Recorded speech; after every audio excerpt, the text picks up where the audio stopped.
so we are in Black History Month, and I got a story for y'all about the St. Louis Arch. There was a protest that was done here at the St. Louis Arch in 1964. Now, on July 14th, 1964, Percy Green and Richard Daly pulled off one of the most daring and visually iconic protests in civil rights history. Okay, they scaled the unfinished north leg of the Gateway Arch, and we were trying to see which That's leg. the north leg over there. This is the north leg? Yes, that's north.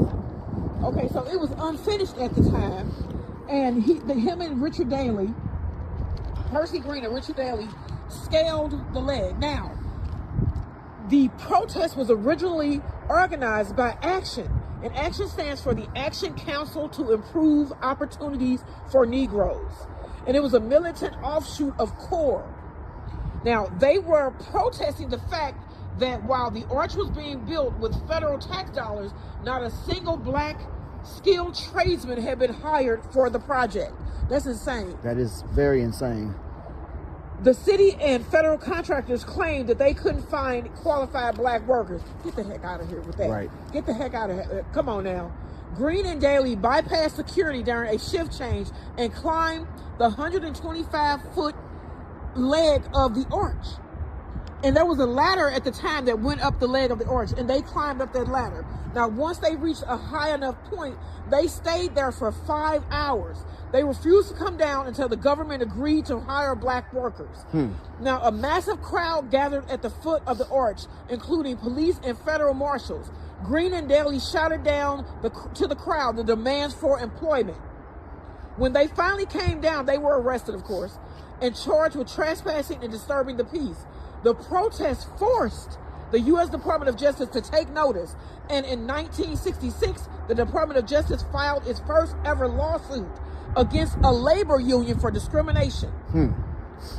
Now, they actually took them to court and won. Right. Y'all go and for they, it. they sued them under the Civil Rights Act of 1964. Yes. You can't do this thing. Yep. Now, after the protest, the first black electrician, Raymond Howard, was hired, and a very small amount of other black workers were also hired.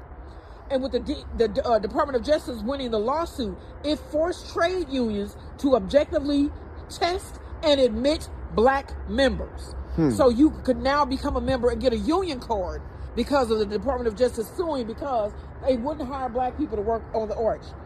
Now, as I said, this paved the way for black workers to gain their union cards for higher pay and construction jobs across the United States. It wasn't just St. Louis that they helped. This it was the monumental. United States. Right. Now, Percy Green was targeted after his stunt, as they called it, and he was fired from his job at McDonnell Douglas. He sued for racial discrimination and won. And this established a legal framework for other discriminatory cases in the United States. And while the climb didn't get a job for blacks overnight, it triggered the legal teeth needed to break the white monopoly on skilled jobs in St. Louis and the rest of the country. So you got to give your props to Percy Green. Yes. And Richard Daly. Richard Daly and Percy Green. And got black people for union for cards freedom and you know, equal treatment. Equal treatment in All work. right, y'all. Another Black History moment. Yes.